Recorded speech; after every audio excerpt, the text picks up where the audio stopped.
Jacob here from GT Canada. Today we're going to be replacing wiper blades. Oh, that didn't work. There you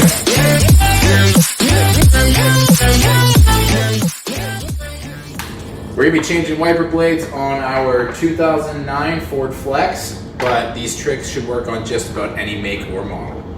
Okay, we're going to start out with the driver's side wiper blade, and then we'll do the passenger afterwards. Now, this is a pretty standard J-hook style wiper arm. So there's usually just a little tab here. You flick up and pull down. Now, these ones are kind of old and corroded, so they're sticking a little bit. But just like that.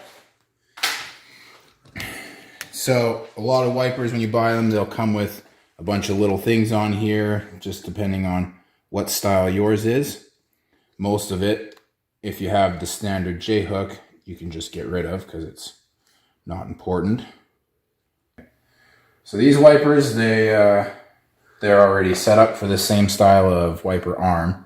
So it's real simple. You just slide it in here like this, flat and up, and then you just walk down that. And then make sure you remember to pull your little safety piece off, and then you're good to go. Okay. All right, so that's one wiper down. Oh, and this one just fell off. Now, second wiper, the passenger side.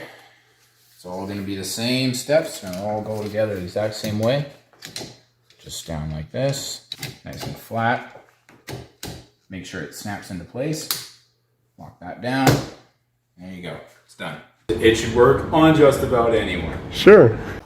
Hey, thanks for watching another GT Canada video.